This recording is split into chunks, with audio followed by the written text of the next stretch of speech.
back, relax, and maybe get yourself a snack.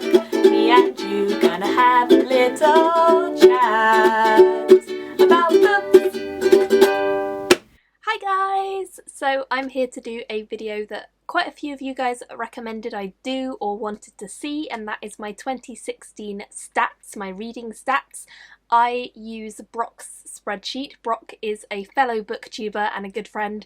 He has a channel called Let's Read, and I'll put a link to his channel down below, and every year he releases a template for a reading spreadsheet where you can track all sorts of different things for your reading, and I decided I was going to start tracking my reading in 2016 and try my best to keep on with updating the spreadsheet as I went and making sure I was doing everything so that by the end of the year I would have some really interesting statistics to look over.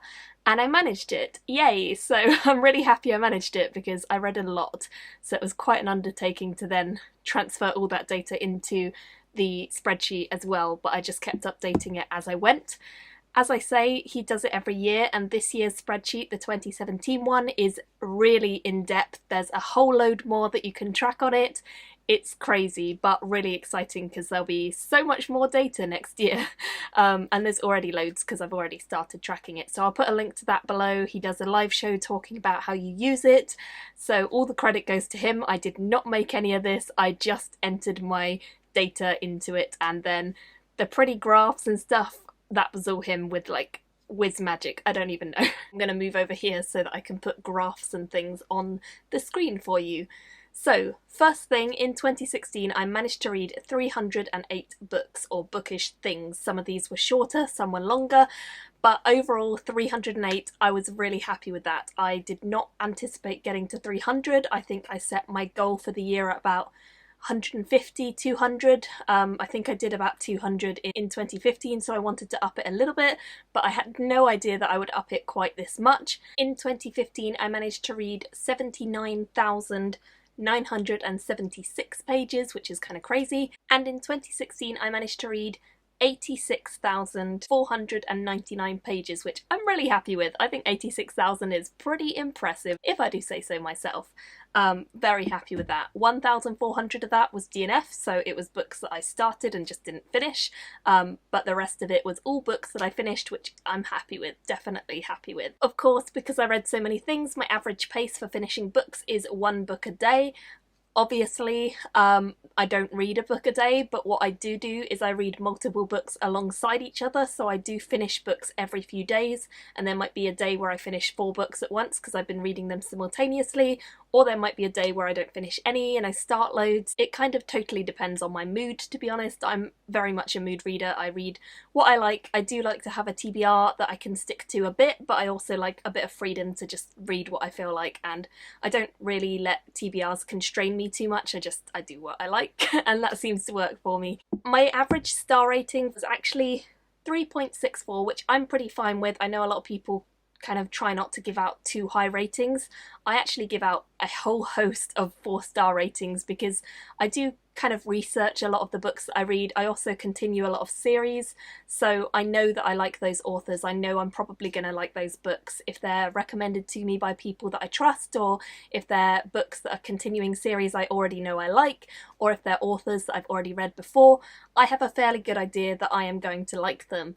So obviously a lot of my reading is quite highly rated because of that.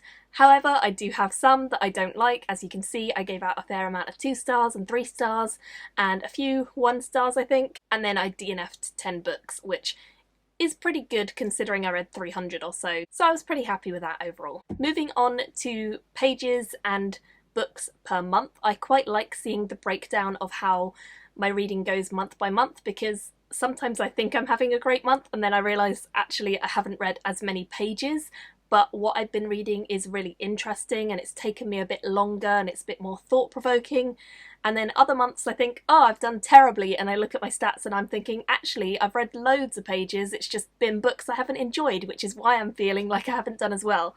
So if you take a look at my reading stats for various different months, obviously the start of the year I always feel really motivated, so January, February, March tends to be a good reading time for me, always, just because I feel like, yeah, I'm ready for 2017, I'm ready to get into the new year. September is my birthday month, and I think I just went mad in that month and read all the things. I don't really know why necessarily. I finished uni in June, so I would have thought that July and August would be much higher page counts, but actually they weren't, because I was looking for jobs and I was kind of stressed out trying to find a job. Whereas in September I kind of had an idea of what I was doing job-wise, and I had steady stuff coming in, so I felt like I could actually read a lot more, and I was commuting up to London, so I had loads of time for audiobooks, which is definitely a way that I get way heavier on the page counts, because I listen to a lot of epic fantasy on audio which are super long, but I speed them up because I'm cheeky like that. This one is what I'm most ashamed of, the years that books I read are published in. I read so many books from 2000 onwards.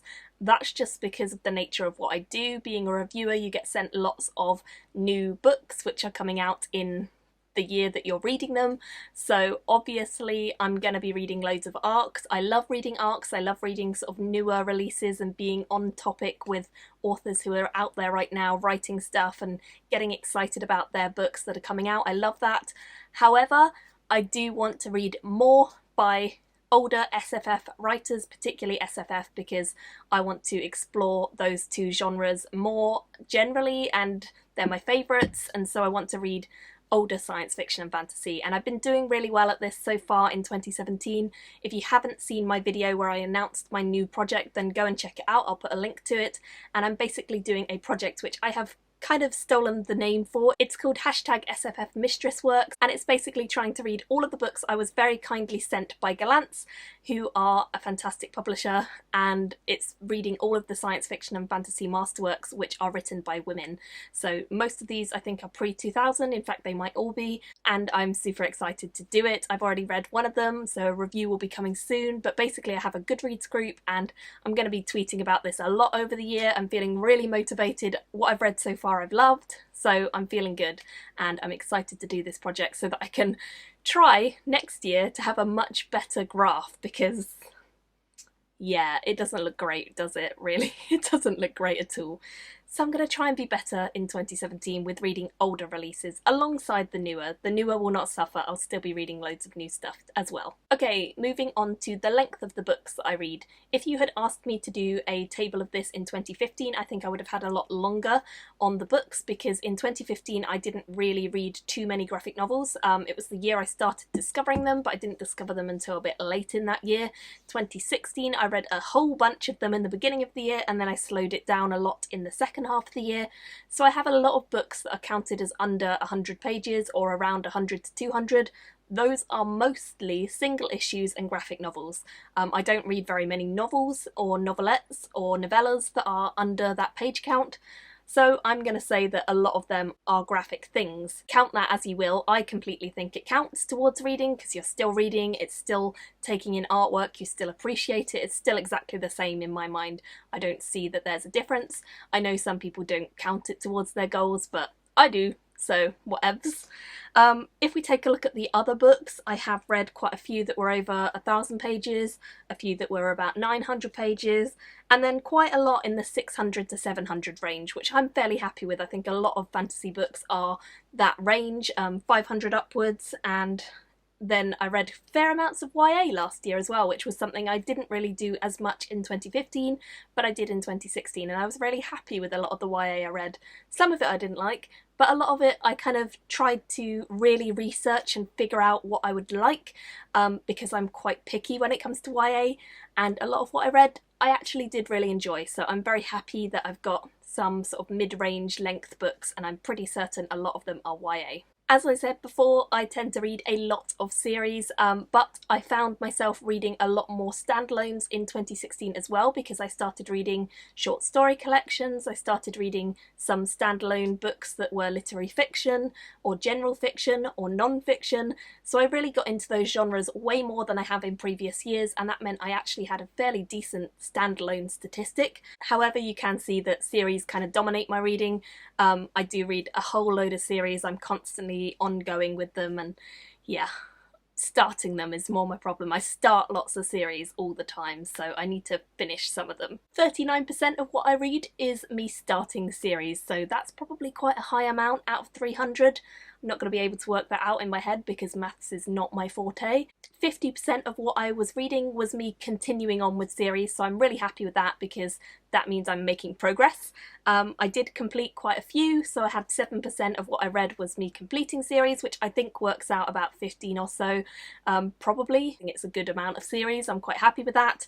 And then I DNF'd some as well, as I said. Going on to author gender, this is something that in 2015 I was quite heavily weighted towards the male. I really wanted to boost that in 2016, so I tried my absolute best, and it was actually really easy to do that because I started reading more literary fiction and non-fiction and short story collections and magical realism, and these are genres that have a lot of female writers within them, whereas fantasy and science fiction is harder but not impossible to find female authors for, so I started reading all those other genres a lot more and I found female authors.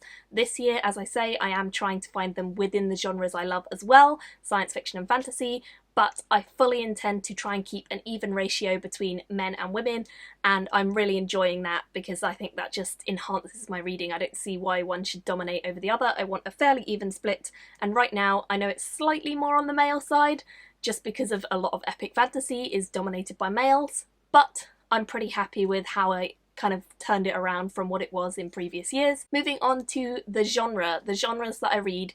As you might have guessed, fantasy is definitely my predominantly read genre. I didn't really divide it too much into the different levels of fantasy. This year I'm going into a lot more detail with my tracking, so I'm tracking high fantasy, urban fantasy, epic fantasy, and much more. But in last year I didn't do that, I just put them all under the umbrella term of fantasy. So 37% of what I read is fantasy, 11% of what I read is science fiction. Basically, together that almost makes up half of my reading. Everything else was the genres I previously mentioned, and I really enjoyed dipping into those. I was surprised that a lot of my reads were non-fiction last year, but I think Non-Fiction November had a real impact on boosting that stat, so that was really cool. And as I said before, I also had quite a lot of YA and quite a lot of dystopia, which I really was happy with, and even children's fiction. A lot of the children's fiction that's counted on there is actually rereads. I reread the Harry Potters, I reread His Dark Materials, so those are the children's fiction ones that are kind of dominating that as well. So I was pretty happy with my range of stuff. Obviously it would be great to diversify more, but to be honest, I'm happy that half of what I read is science fiction and fantasy. I'm not really looking to change that. I just would like to diversify a bit more in the other genres for the other 50% and try and even some of them up a bit more. But I was pretty happy overall. Yeah, I think that's everything I really wanted to talk about. If you have any questions for me about like how I read or what I read or any of that sort of stuff and you want to leave that in the comments, I might make another video talking about some more in-depth questions if you have any. Thank you all for sticking with me in 2016. Here's to 2017 being an even better year. I'm aiming for great things this year reading wise. I really want to boost into some more epic fantasy, high fantasy, back to where I love being, but with females as well. So it's going to be a good year, I know it. Let me know how your 2016 did. If you did a reading statistics video, then link it to me or tell me how many you read, what genres your favourites were, things like that. And don't forget to leave me any questions if you have any. Thank you all for watching, and I will see you very soon in my next video. Bye! Thank you for watching my video today. Go pick up a book, then come back and chat with me again.